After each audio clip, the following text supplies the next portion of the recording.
Hello, hello. Greetings to each and every one of you. Welcome in, welcome in.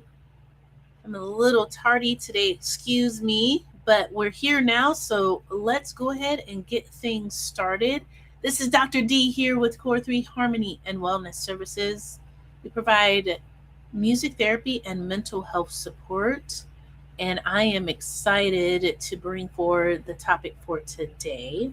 I think it's one of those very, very important practices as well as mindset. So, Practices. ooh, all right, I just get a little feedback there. Just want to make sure I can be heard.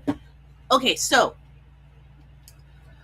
if you are your first time visitor here, I appreciate you checking in to hear what I have to share and say. If you are a regular subscriber, thank you so much for continuing to hang in there with me and stay subscribed. I appreciate it very, very much. Today, we're going to dive into, I think, a very important practice. We are still on our theme of mindset health, healthy mindset. So, we're going to talk about gratitude today. Okay. Any information you need or want to learn, check out the description box below. And some of the questions you may have may be answered down there. And of course, you can reach out to me via email if you have any other questions or thoughts about what you've heard here, and or any suggestions or recommendations for some topics to discuss moving forward. Okay, I'm going to go ahead and share my screen. All right, so part of us maintaining good, healthy mental wellness is how are we doing with our mindset? How are we doing with our thinking? How are we doing with our thought processes? And so, one of those areas, if not both, are usually touched on within your therapy experience. It could be a full focus of what you're dealing with, and or it could be a part of um, your your discovery on a progress of improvement in areas that you needed, and or relevance to touching any past experience trauma or any current challenges that you're dealing with. One of the most wonderful practices, and I think sometimes underestimated, is the practice of gratitude. I love the quote that says, gratitude alters and or raises my attitude and altitude. So there's a statement that goes, gratitude raises one's altitude and gratitude alters one's attitude. And both are very, very true. So we're going to dive into why that is, how that can happen. And of course, I like to always give you something to take away and practice so that we can see how it really is something you can do in real time in your everyday life. Okay, so there's been a great deal, actually, of research showing how gratitude can shift one's emotional state, improve resilience, deepen relationships, and support lasting personal growth. So, today I'm going to talk about 5 practical ways that you can weave gratitude into your everyday life. So, have you ever noticed how easy it is for the mind to focus on what's missing, what's stressful, and what's not going right? Sometimes we can become so focused on surviving life that we stop noticing the small moments that actually make life feel meaningful. We can rush through our day just completely on autopilot, and I totally get that. I'll catch myself doing that. Um, and meaning can quietly just slip past and through us, through our fingers, so to speak. But I want to focus on gratitude today because it can change all of that. It's not just a feel-good habit. Research consistently shows that it can rewire how our brains process the world around us, and that transformation starts with just a single intentional pause. So, gratitude matters, and we're going to help you understand why that is. I want you to understand that gratitude is an intentional practice of recognizing and appreciating the good in your life. Psychologically, it's far more powerful than it sounds. Uh, so, we're going to look at two areas. Number one is the negativity bias. Our brains are wired to notice threats and stress and disappointments more quickly than positive experiences. Usually, when I share this with clients, they start to become more aware of how well their brain and their minds do this. Um, this is due to the fact that this has helped us to survive as a species. But in our modern day life, the modern way that many of us live, it can leave you feeling emotionally exhausted and disconnected. So let's look at gratitude and how it can offer us an emotional balance. Gratitude can help to interrupt the negativity cycle. It's not toxic positivity. I want you to really understand that.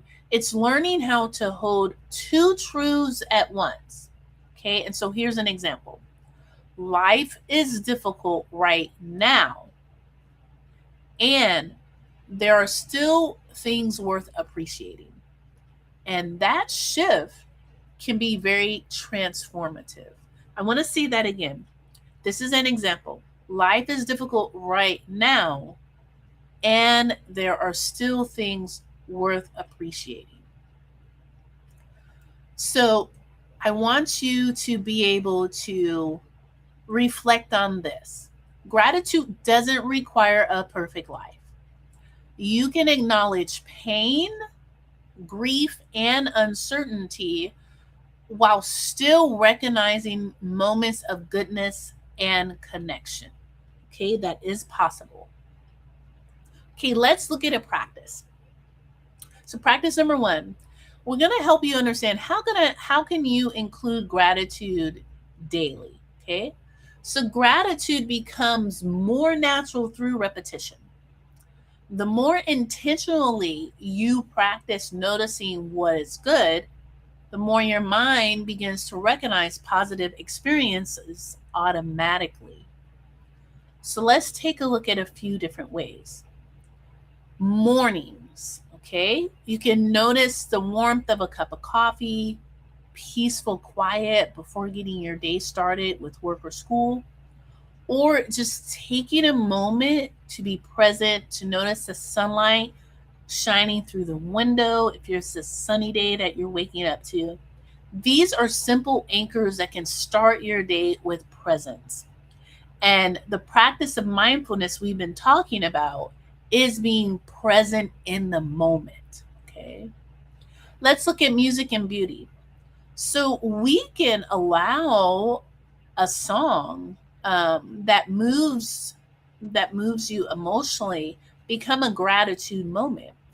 Music can instantly reconnect you to joy, to memories, and meaning. Okay. Human connection is another one. Meaningful conversation, the sound of laughter or a quiet moment of rest. These areas can create personal moments, personal growth, which can begin to help stop the speediness, the rush that can occur in one's life. Okay, keeping a gratitude journal, practice number two. This is where gratitude practices shows us that journaling gives us appreciation of a permanent home, a permanent place. Research published in the BMC Psychology peer-reviewed journal found that students who regularly wrote about things they were grateful for showed improvements in motivation and growth-oriented thinking. Some journal, I want to say, uh, prompts will include, ways in which you were grateful or for the day. Sometimes even in some calendars, depending on which kinds you get, schedulers, that have little places to write down, you know, 2 or 3 things that you're grateful for. Even that is very helpful because it gives space and a place for you to step into the practice of gratitude.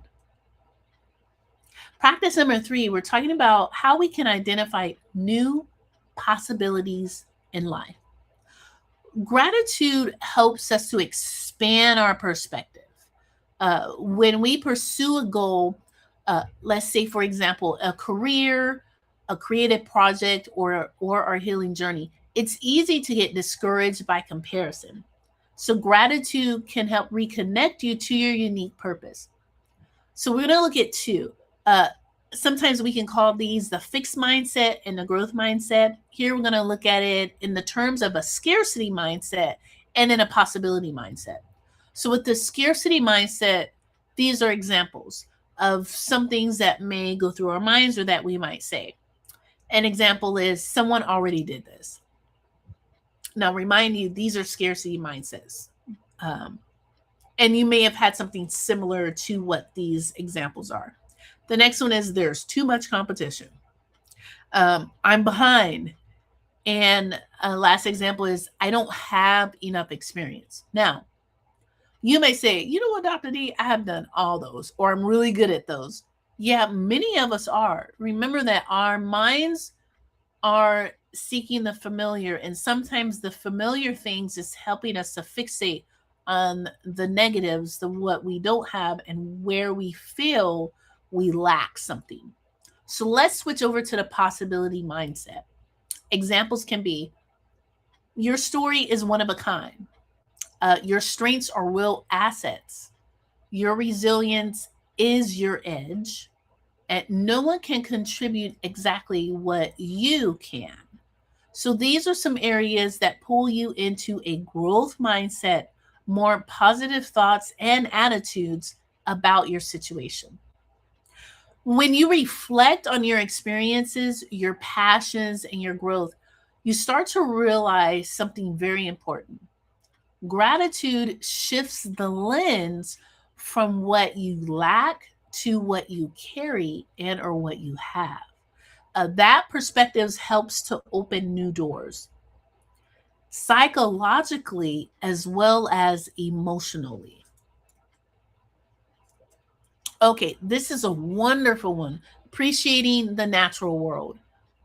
Modern life can keep us overstimulated. If if you're not already aware and not already feeling that, it definitely can. And it can also keep us distracted and disconnected from the natural world. But even brief intentional exposure to nature can support emotional regulation and help to reduce stress. We're going to look at 3 ways in which this can happen. Number 1 is tuning into nature. We talked about this a little bit before, but examples are noticing the leaves in the wind, rustling on the tree branches, noticing the sound of rain if it's raining, or even birds singing. Sunlight on surfaces. If you happen to be near the ocean, noticing the ocean and the ocean waves, or a clear night sky. If you happen to have, a place where you live or stay where you can clearly see the amazing, beautiful cosmos at night. So these are just small observations, but they are helpful to ground and restore us. The second one is reconnecting to rhythm. Nature reminds us that slowing down is not a weakness, it is absolutely necessary. It reconnects us to presence, grounding, and the natural pace of life. Third but not least is start small. You don't necessarily need to go on a retreat to create these experiences. Even a 5-minute mindful walk outside can help to reset your nervous system and open the door to awareness and healing. Practice number 5 is writing notes of gratitude to others. One of my favorite things to get, and I like to keep them and hold on to them and review them and look at them from time to time, especially when I'm in low moments, is I really enjoy looking back on cards and notes that I've received from others. It's very uplifting to me. It's something that I really cherish and enjoy. And it sounds simple, but I always tell people, even if they're going out of town and it may seem out of the way, and they're on vacation, so I'm like, hey, please pick up a postcard and, write 2 things, how the trip's going for you, as well as why you picked that particular postcard, and send that to me. And so I love holding on to those things. Or cards. I really enjoy cards, and I hold on to those and keep those as mementos. One of the most meaningful gratitude practices is expressing appreciation directly to the people who have shaped your life. Many people never fully realize the positive impact that they've had on someone else until they're told so. So let's look at some different ways in how you can express this as well as experience this. Is what to express gratitude for. Here are some examples. Someone supporting you during difficult times, when someone has encouraged you when you doubted yourself, when someone has taught you something important, and uh, when someone has been emotionally present when it mattered most to you in your life. These are areas and ways in which you can express gratitude for someone and to someone for what they've done. So, how does this work? And it works both ways, realize it or not. Gratitude helps to increase emotional warmth, empathy, and connection for both the giver and the receiver. Many people carry invisible emotional burdens. A sincere message of appreciation can mean far more than one realizes.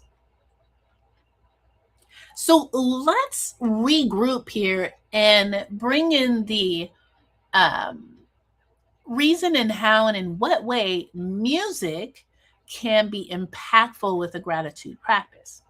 Um, so, here I'm often mentioning intentional playlists. And a gratitude playlist is one that can hold a great deal of emotional meaning for you. It doesn't have to be anything vast, it can be anywhere from 5 to 10 songs or more. There's no certain limit to it. But this is just a way to help you get started small with the thinking process of a gratitude playlist. So, choosing your songs, select music that reminds you of meaningful memories, that inspires hope, that brings you peace, or that emotionally reconnects you to positive experiences. The next part of this is listening with intentionality and listening mindfully. Um, if you can, try not to use it as just background noise, your specific gratitude playlist. Actually, sit with the music, okay? And notice any emotions, memories, any body sensations, imagery, and thoughts that may arise. Next is you can continue to um, deepen this particular practice with the exercise of journaling afterward. Write about what the music helped you remember or appreciate. Um, and music can become a powerful emotional bridge to gratitude and reflection and healing. So I'm going to leave you with a gratitude challenge for this week until next week when we are continuing our discussion of healthy mindset. I want you to know that gratitude is not about pretending life is perfect. It's about learning to recognize that even with challenges, there are still moments of meaning, beauty, support, growth, and hope. So here are some ways that you can work on this week. Um, 5 practices to try. Okay, daily mindfulness, journaling, expanding your perspective, appreciating nature, and writing gratitude notes to others. You can explore this gratitude practice with one habit a day, and you can start with just one intentional gratitude habit. Small moments practiced consistently, they actually do create powerful internal change. And 21 days to make a shift. So research helps us to understand that consistent practice over 3 weeks begins to reshape patterns of attention and emotional awareness. So I would love to hear from you. Join in the conversation. The comments are turned off below, but I would love for you to email me. You can find the email address in the description below and share this with me. What is one thing you're genuinely grateful for right now? And share with me also how this experience of this practice has gone for you, or if you already have a practice that you find that is helpful and beneficial. I'd love to hear that as well. All right, I appreciate each and every one of you. Please like, share, and subscribe this video. Also share with those who you feel could definitely benefit from learning more about gratitude and the practice of gratitude. You never know how much it might encourage them today. All right, so let's bring it all up to me here. Thank you so very much for your time. I appreciate you tuning in to listen to what I have to share today. I want you to always remember these 3 areas that are very, very important: that you matter, you are worthy, and you are oh so loved. Please reach out to me, email me. I'd love to send you a gratitude offering from me to you for tuning in, for subscribing, for hanging in there with me. I love wearing these wristbands. It's not only just a reminder to me, but I love to have the folks that I work with wear these as a reminder to themselves. Sometimes life can get, of course, pretty challenging and rough, feeling like we're getting beat down. It's good to look on your wrist and to be reminded of those three areas. If you struggle with any of those 3 areas, please reach out. I would love to support you. Information on how to reach out to me is below. Thank you so very much. I appreciate you taking the time, and I look forward to being here and seeing you again next week when we continue on our trek of learning how to have healthy mindsets. All right, thank you so much. This is Dr. D here. We will see you next week.